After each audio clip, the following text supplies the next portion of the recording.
Any ads heard during this episode that are not in our voice are placed by third-party agencies. They should not be considered the opinion of or to be endorsed by Hoosier Myths and Legends. Welcome to another episode of the Hoosier Myths and Legends podcast. I'm Rebecca Wilhelm. I'm Mary Quigley. And I'm Hope Wilhelm. Join us as we dive into the spookier side of the Hoosier state. So what comes to your mind when you think of Indiana? Do you think of corn? Do you think of basketball? Do you think of the Indianapolis 500? Maybe you think of famous celebrities who were born in Indiana, like John Mellencamp or Michael Jackson. But as the saying goes, there is more than corn in Indiana. 92 counties make up the Hoosier state. In this podcast, we are going to discuss some Indiana folklore from each of these counties. If you are into tall tales, ghosts, or spooky legends, then this is a podcast you are not going to want to miss. Nestled in the heart of Porter County, you will find one of Indiana's most fascinating haunted locations. Now, as long as we have been doing this show, Mary and I have come to one conclusion when it comes to haunted locations. There are just certain places where the past refuses to stay quiet and seem to wear their history on the walls. The place we're going to be discussing in this episode is no different. This is a location where guests have reported the sound of small footsteps in the hallway just outside of their door. Many have had their belongings moved or touched. The most well-known spirit is that of a little girl who is playful and curious, but never far away. This isn't just an old home that was turned into an inn. It's a place where memories seem to have lingered long after the living have moved on. So lock your doors, grab a cup of coffee, settle in, and get comfortable, because today we're checking in to a most unusual destination, the Inn at Aberdeen in Valparaiso, Indiana.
I've been so excited about doing this episode. Me too.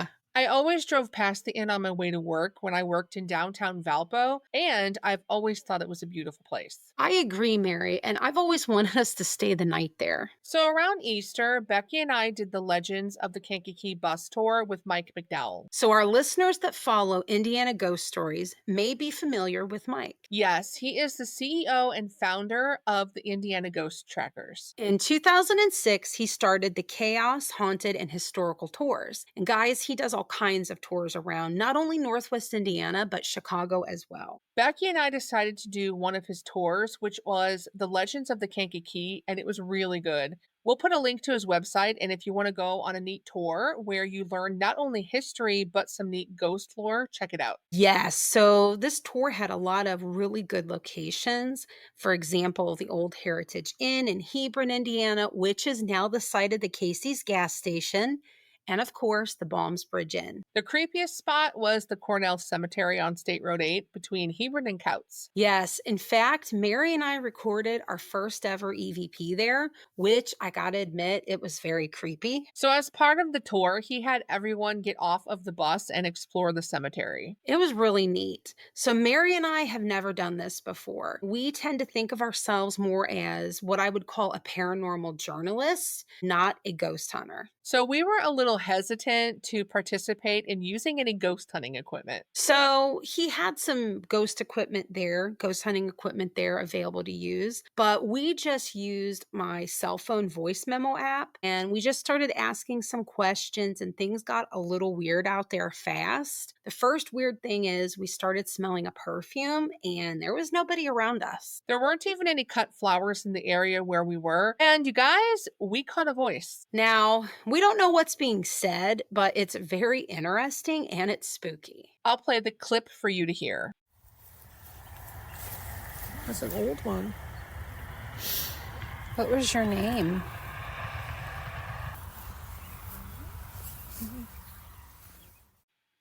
And guys, I just don't know what to make of this for sure. I don't think that I will personally do this again because I actually think something might have come home with me. So Hope ended up seeing what looked to her like some type of a shadow figure peeking around her bedroom door. And my husband Earl and I were sitting in our bedroom talking and one morning right after. It was actually the Monday following the tour. And we actually had the bedroom door open all by itself. Now, our cats were in the room with us and our daughter was in the other room getting ready for school. So we were the only ones there. That's really wild.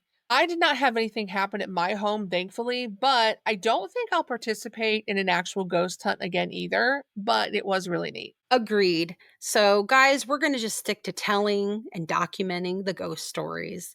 We don't know what was said, but if any of our listeners have an idea, please let us know. One of the most fascinating stops on the tour was the inn at Aberdeen. Now, as always, let's go ahead and start with a little brief history of the inn. So, the inn at Aberdeen did not start out as a cozy bed and breakfast. It began as a working farm in 1856, owned by Samuel Collins, and it was called Timberlake Farm. The farmhouse had a hidden trapdoor and a root cellar that many believe prove it was part of the Underground Railroad. In 1878, John and Sarah Ritter purchased the farm. Sarah was actually the first person to discover the trapdoor and make the Underground Railroad connection. Tragedy struck early on. In the early 1880s, their young daughter Grace died, and soon after, Sarah passed away in 1884. John later remarried, but the losses left an unmistakable mark on Timberlake Farm. Over the decades, ownership changed hands several times until a Cherville, Indiana physician named John Johnson purchased it in 1995. That is when the old farm was turned into the inn at Aberdeen. And that's also when reports of paranormal activity really began. We'll be back after a short break with some of the ghost stories.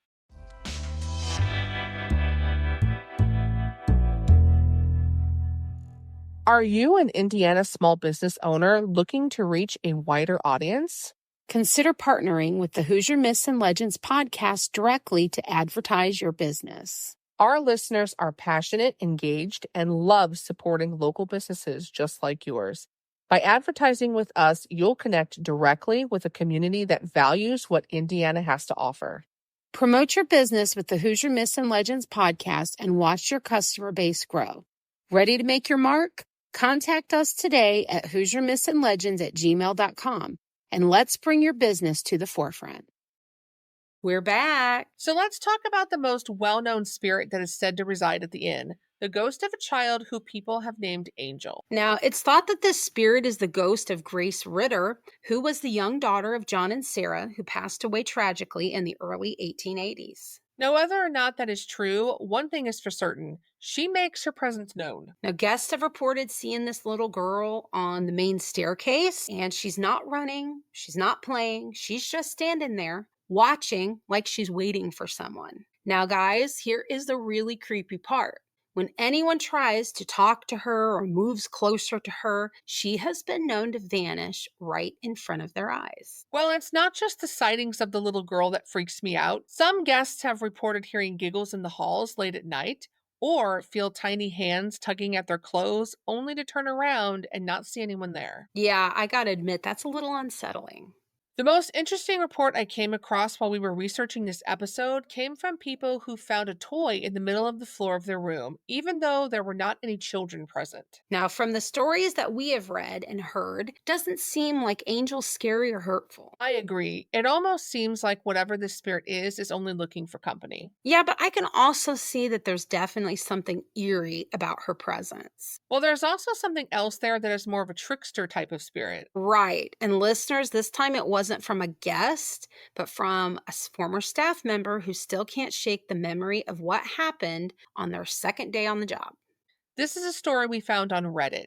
According to the staff member, they just finished cleaning a room and went downstairs, only to realize they'd left a can of Febreze upstairs in the bathroom. When they went back up, they found it sitting on their desk, even though no one had brought it down. To quote them directly, I went to shut the bathroom light off, turned around, and my Febreze was on the desk. I went upstairs and told the worker I was working with, thanks for bringing it down for me. And she was like, huh? I didn't bring it down. Then she smiled and was like, Angel must have brought it to you. Wow, that is some classic trickster vibes for sure. So far, we've told you of reports of things moving and odd little gifts being left behind. If you think about it, it's just enough to remind you that you are not all alone. And apparently, this was not a one time prank. Staff say that little items would reappear in unexpected places. Lights flicker for no reason, and doors that were closed tight would later seem to be slightly ajar. Yes, that's what really gets me. It's not frightening in a horror movie kind of way.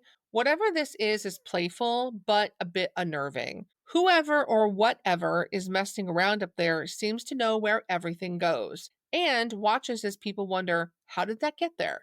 Yeah, and that's what I find creepy is the watching people that closely. And I got to say, that is unsettling to me. Well, listeners, if you thought the upstairs of this place was creepy, down in the basement, the shadows tell a much different story. It's one of those places that makes you want to look over your shoulder, even when you know you're alone. Yes. And what exactly is still waiting down there? We'll discuss this after we take a quick break, so don't go anywhere. We'll be right back.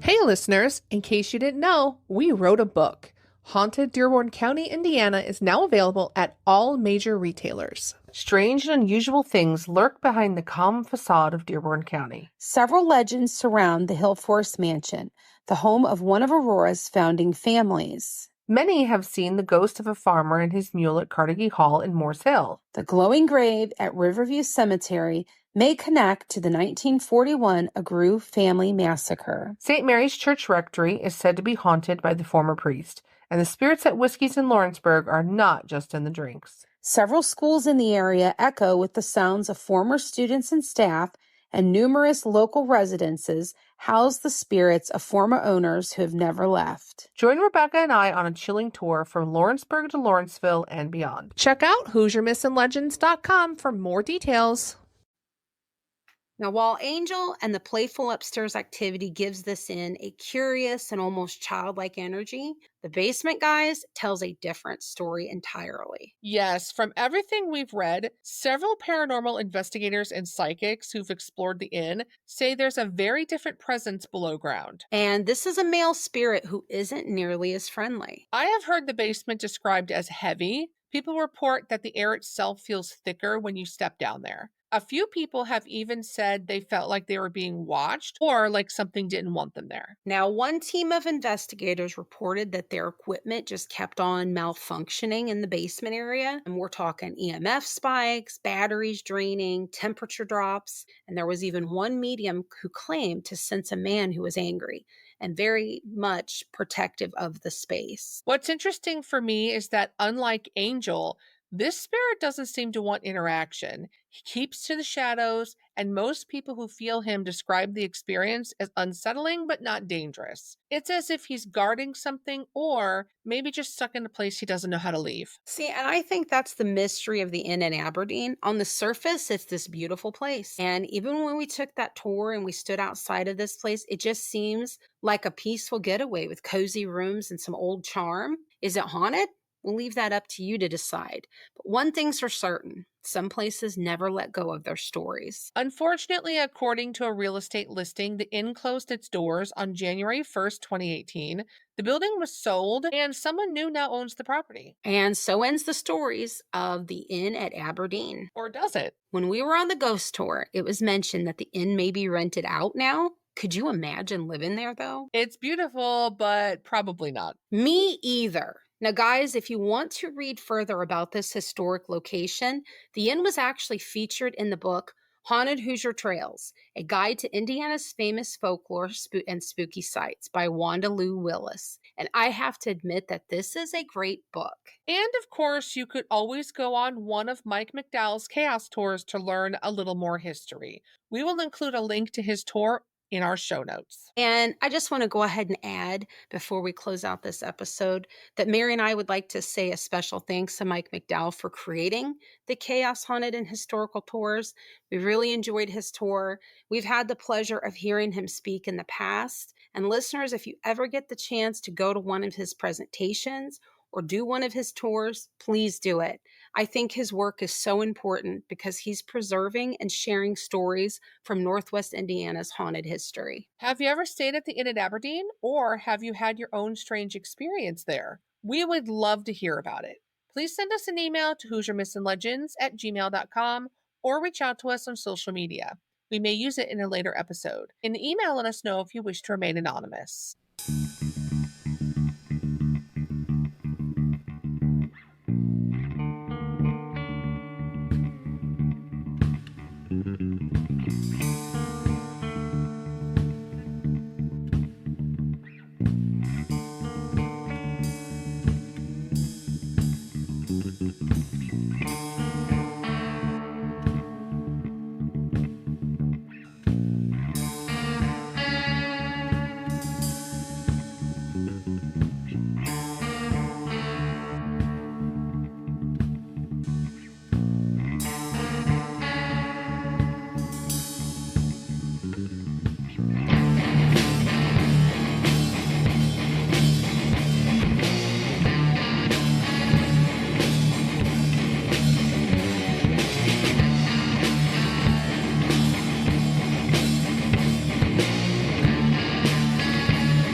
To see our source material, please visit our website, HoosierMissingLegends.com. Hoosier Missin' Legends is a Quigley Productions podcast.